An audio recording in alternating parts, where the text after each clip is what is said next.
we have The Extreme, this, I can't read Japanese, by Masayoshi Soken from the Final Fantasy XIV soundtrack, Death Unto Dawn original soundtrack.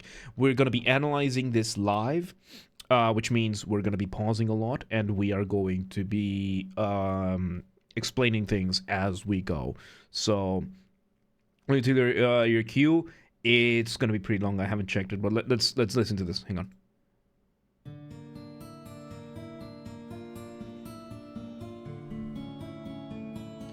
Solo guitar. Okay, I like this. We have the guitar arpeggiating chords, very, very, very in your face. And in the back, fading in, we have a solo vocalist. Final Fantasy soundtracks are always insane, so let's see. Yeah, we're in for a treat. We're always in for a treat with Final Fantasy, so let's see where this goes. It's like the echoes of it. We had a harp. Okay, we have a harp. Okay, we have a harp now.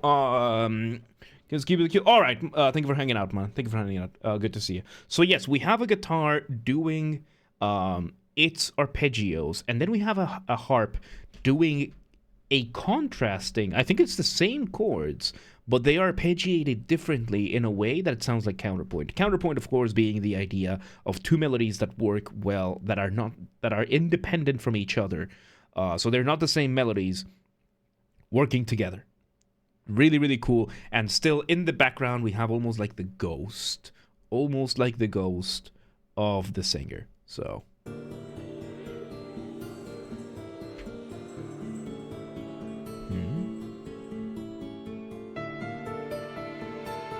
Ooh. Okay, we bring in the piano and strings. Okay, we bring piano and strings. The piano starts playing the motif.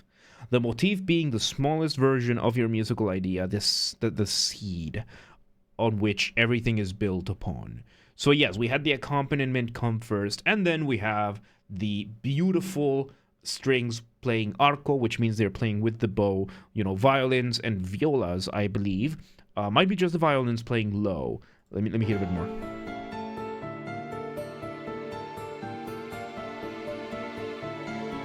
Oh, this might be keyboard.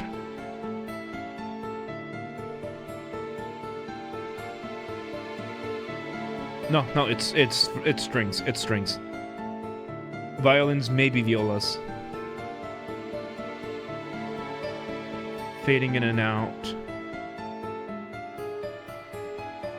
We bring a variation now. Resolving. It's gonna be something else? No.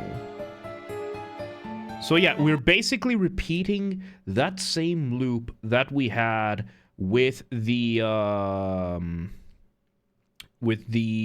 things, with the guitar. We had that, and now we're looping it with the piano. So Final Fantasy VIII. Oh, this is from Final Fantasy VIII. Okay, I haven't played it, so okay. And just like that, it turns out that was just the intro. We bring in the drums, the electric guitar, and now the strings just go up and high above. I'm gonna catch up with the chat after this. Okay, strings are going absolutely insane. So yes, we do what is called a reduction. The piano is now playing a reduced version, which just means faster. It's a faster version of the original theme that we heard in the intro. It's sped up, and now we have all the accompaniments going wild all around. The strings, these strings are really, really fast. It's going to be tough to play, but let's see.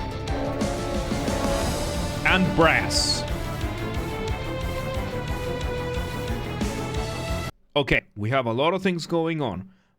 We have the lower strings, likely the cellos, maybe the violas, playing with maybe some brass over there, doing almost like a walking bass that is very emblematic for Final Fantasy. Like we've been playing through Final Fantasy VII. We had it on hold because we've been playing Expedition 33, but we have that, and it's doing kind of like a like the steps that kind of like an unstable steps, kind of like stepping around when you're sidestepping, all that kind of stuff when you're getting ready to fight. And then you have you have the piano still playing. I don't hear the harp anymore, but then you have the violins with the flying melody. The flying melody is what I call when you have a very busy lower end. Very, very busy, very just convoluted. You have a lot going on. You have the drums going on, you have the piano going on, and then you have the other strings going really, really fast. And the higher melody is just going a lot slower than that. And it's going a lot slower, almost like it's flying and soaring above the rest. So... No piano here, by the way. Okay, and in comes the brass doing what is called a doubling. A doubling, of course, being when you take a melody and you double it with another instrument. In this case, we have the brass.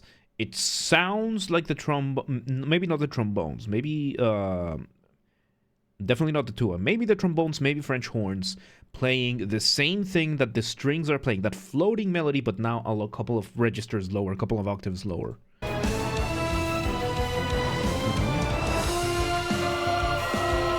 Bring in the chorus.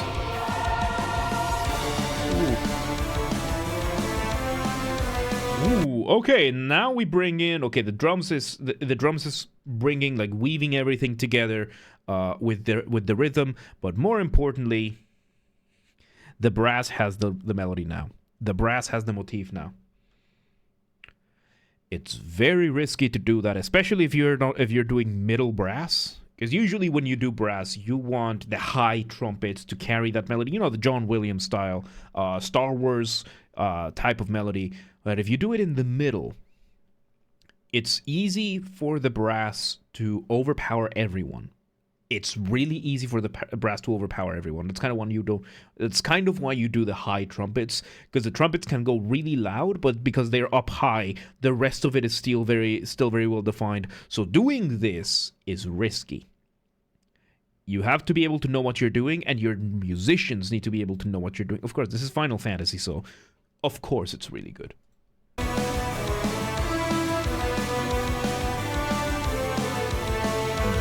Trombones. Now we bring the trumpets.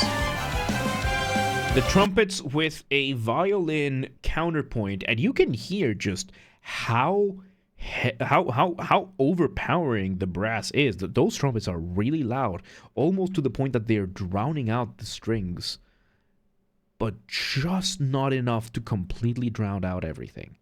Which is why I say using brass is really risky. There was a saying we have in the composition world: do not look at the brass, you will only encourage them. So this is why. Not to say that this was drowned out, but it's getting really close to that line.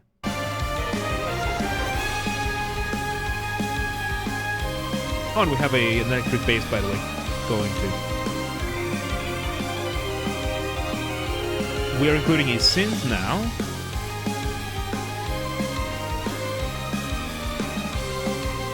Okay, so that's what I had. Okay, I was hearing something that I couldn't quite figure out what it was. The harp was replaced with a synth, which goes from that heavenly sound that the harp usually has to the more synthetic, artificial, human sound of the synth. A lot more grounded. That was in the background. It was difficult to... That was on my end, by the way. Why are you giving me notifications? I thought I had streamer mode on. Anyway.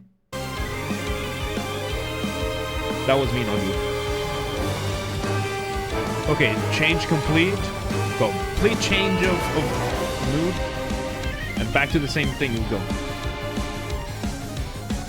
Ah, the harpsichord! Oh, the harpsichord doing these zingers, very fast stingers, as the call-in responds while everything happens. You know, kind of how when your characters take their turn to attack, it happens very fast or about as fast as the animation goes, while everything else is still kind of happening there. So, red section sound like they'd take a tripod's horn as a challenge to see who can be the most insufferably loud. Yes. Yeah. There you go. That sound. Woo!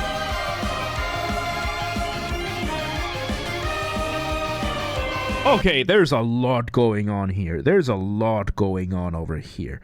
We have the strings still kind of playing a variation of what has been happening so far. Of the first theme, you know, what we heard once the band came in. We're hearing something like that, but we are adding so many incredibly fast-moving lines, which is kind of the gives it that feeling of a hectic battle. There's a lot of things going on, a lot of things to keep track of. Very, very fast, almost to the point of being distracting, but not quite there yet. Man, this is like this guy is treading very fine lines. Very, very fine lines.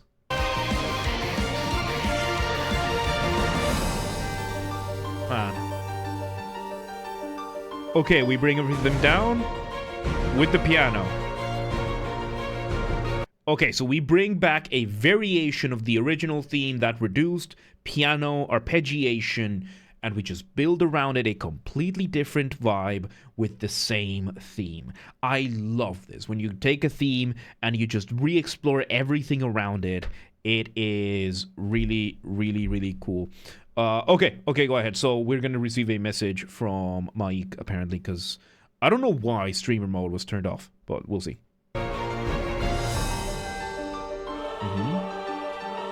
New variation, new theme. Modulation, okay.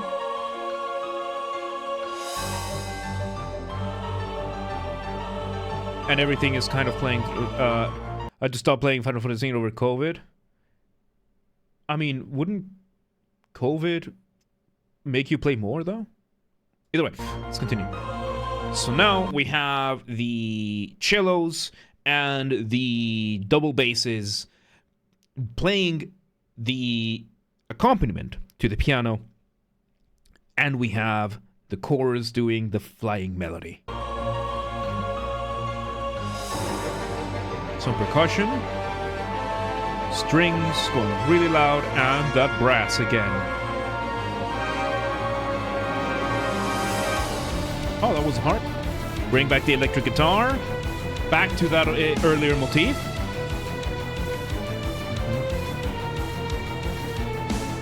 Those violins again.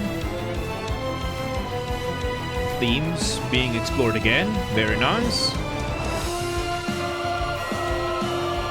Okay, so we are basically doing a fairly simple repetition over here, which is something, again, I love these. When you bring back these themes under the context of just having heard everything beforehand, makes the connotations a little bit different, and you just add a couple of details here and there, a couple of variation, you add maybe an extra layer or two, which is what is happening right now. You know, we're getting the extra violins, we're getting the extra synth, we're getting the extra guitar, maybe some extra brass. I haven't heard too much woodwinds here, but...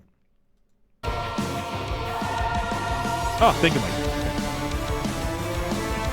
Main theme again, on the middle brass. Trombones. No, French horns. I think it's French horns. Hey, nice.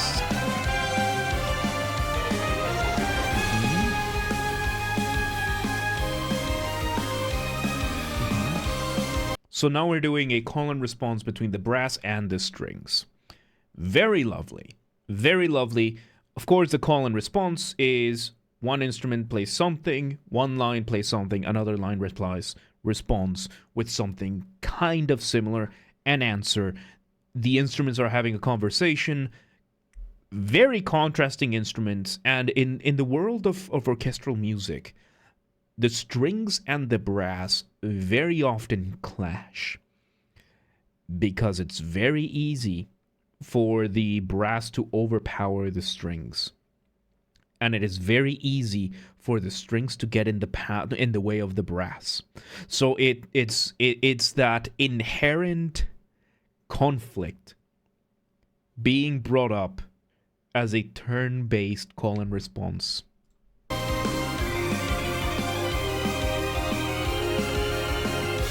With those extra synths, very fast.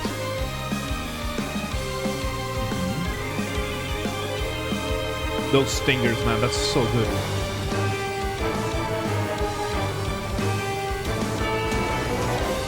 Okay, these in between just flickers of panic, of epic. It's so wild how fast paced this is, and how much stuff is going on.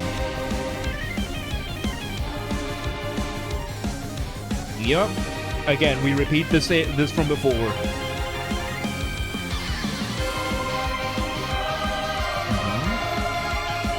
Yep, again, we heard this before.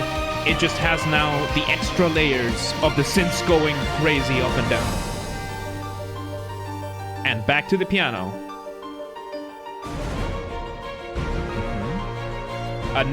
Once again, another variation with that original theme, with that original motif from the piano, and just, again, changing the background. Similar, I think we did something similar the last time, but yeah.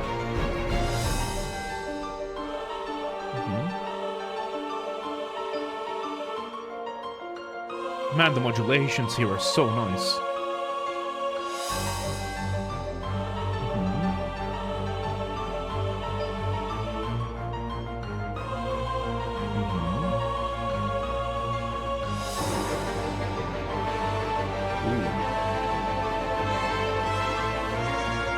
Okay, so this is kind of like an outro climax. We are having those tremolo strings and violins and everything, which just means they're playing the same notes very, very fast. And the trumpets are building up. Everything is building upwards to the end. So...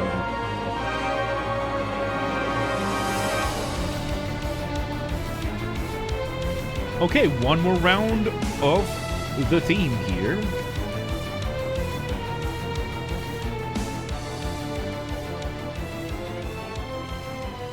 Oh!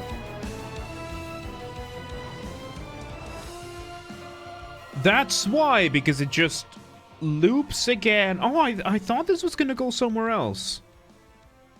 Okay, so it just loops and fades out once again. It just looped and fade out. I thought it was gonna do a palindromic approach where it would just bring back the acoustic guitar. It's a little bit disappointing to see that from such a an epic piece that we just heard.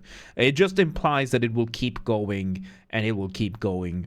I guess because this is battle music, chances are it will into enrage and fight in. Yeah, so it will crossfade likely into something else, and there you go, which valid enough. I just don't like fade outs. I just really don't like fade outs. But there you go. Really, like everything else going on. There was so much going on in this. It's insane the amount of just layers and everything working.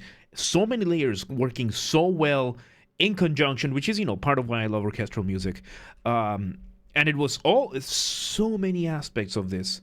This guy is just threading a fine line. That's a very fine line that we were walking here. But it was still really, really good. Soken is really, really good. Being able to portray all these things and like treading that fine line in all of these aspects. Really, really good. I still enjoyed it. Very nice. There you have. That was the Extreme from Final Fantasy XIV Death Unto Dawn original soundtrack by Masayoshi Soken. If you want your songs to be checked here, just if you're watching on the YouTube Beyond the Live, just let us know in the comments and everything. So yeah, there you go. Let's really good stuff, and let's move on.